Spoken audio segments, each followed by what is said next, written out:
अष्टावक्र गीता उपदेश संख्या AG71। क्या आप जानते हैं जीवन के हर तनाव, हर डर का इलाज सिर्फ एक विधि में छुपा है। अष्टावक्र गीता कहती है, जब तक तुम कर्ता बने हो तब तक दुखी रहोगे। आज मैं बताऊंगा वह गुप्त तकनीक जिससे तुम सिर्फ 7 दिनों में साक्षी बन जाओगे। क्या आपने कभी महसूस किया है कि जीवन की सारी उलझनें, सारे दुख, सारे संघर्ष केवल इसलिए है क्योंकि हम स्वयं को कर्ता मान बैठे हैं। हमारा मन बार बार यही कहता है, मैं कर रहा हूँ, मैं भोग रहा हूँ, मेरे साथ हो रहा है। लेकिन अष्टावक्र गीता एक ऐसा ग्रंथ है जो हमें सिखाता है कि असली मुक्ति तभी मिलेगी जब हम साक्षी भाव को जान लेंगे। साक्षी भाव ये कोई कठिन साधना नहीं है, ना ही कोई जटिल दर्शन। यह तो बस वह अनुभूति है जहाँ आप स्वयं को दृष्टा के रूप में पहचान लेते हो। फिर चाहे जीवन में सुख हो या दुख, सफलता हो या असफलता, आप उससे अलग होते हैं। आप देखते हैं पर भाग नहीं लेते। आज हम अष्टावक्र गीता के माध्यम से इसी साक्षी भाव को साधने की विधि जानेंगे।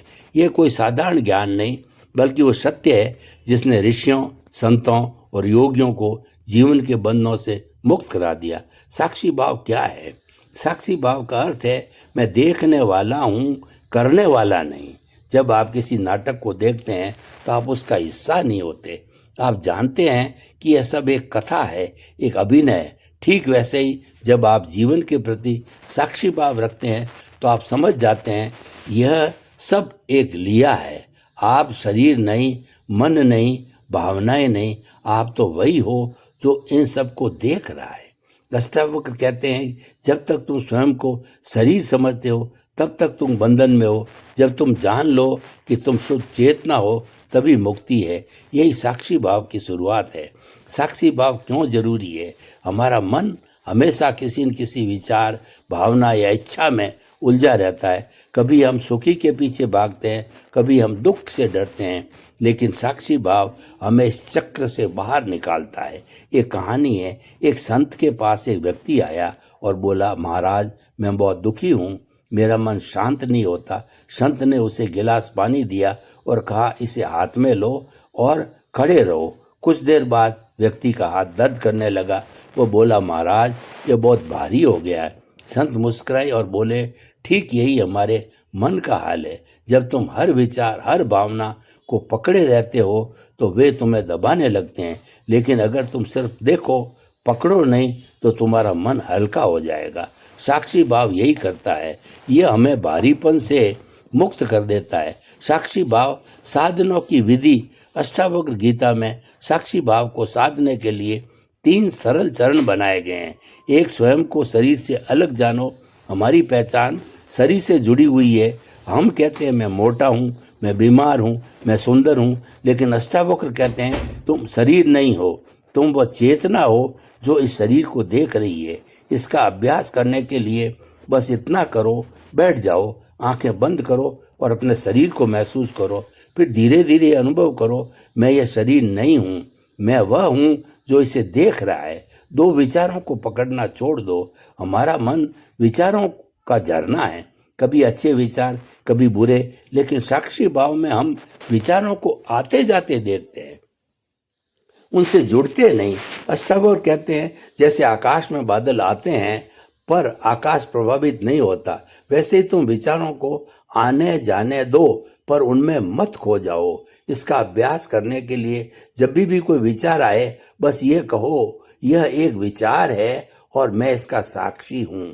3 भावनाओं से तटस्थ रहो। हम खुशी में उछल पड़ते हैं और दुख में टूट जाते हैं, लेकिन साक्षी भाव हमें सिखाता है कि भावनाएं आती जाती रहेगी पर हम इनसे अलग है। अष्टावक्र का सुंदर वचन है, जब तुम जान लोगे कि तुम भावनाओं के नहीं बल्कि उनके दृष्टा हो तो फिर कोई दुख तुम्हें छू नहीं पाएगा। इसका अभ्यास करने के लिए जब कोई तीव्र भावना उठे तो बस गहरी सांस लो और स्वयं को पूछो, कौन इसे महसूस कर रहा है। साक्षी भाव का परम अनुभव। जब साक्षी भाव पूर्ण हो जाता है तो व्यक्ति को अनुभव होता है कि मैं ना तो करता हूँ न भोगता, मैं तो वह शुद्ध चेतना हूँ जो इस सबको देख रही है। फिर न सफलता में अहंकार आता है, न असफलता में निराशा। जीवन एक नाटक की तरह प्रवाहित होता रहता है और आप उसके मात्र दर्शक बन जाते हो। अष्टावक्र गीता का यही सार है। जब तक तुम स्वयं को जगत का हिस्सा समझते हो तब तक तुम बंधन में हो। जब तुम जान लो कि तुम जगत के साक्षी हो तभी मुक्ति है। साक्षी भाव कोई कल्पना नहीं बल्कि हमारी वास्तविक स्थिति है। हमें बस इसे पहचानना है। जैसे सोने वाला व्यक्ति सपने में दुख भोगता है पर जागने पर समझ जाता है कि यह सब माया था, ठीक वैसे ही साक्षी भाव हमें इस जीवन सपने से जगा देता है। अष्टावक्र गीता में ये याद दिलाती है, तुम वही हो जिसकी तलाश तुम्हें है, बस अपनी आंखें खोलो और देखो। तो आज से ही इस साक्षी भाव का अभ्यास शुरू कर दो। देखना जीवन का हर पल एक अद्भुत अनुभव बन जाएगा। साक्षी भाव का दैनिक जीवन में प्रयोग।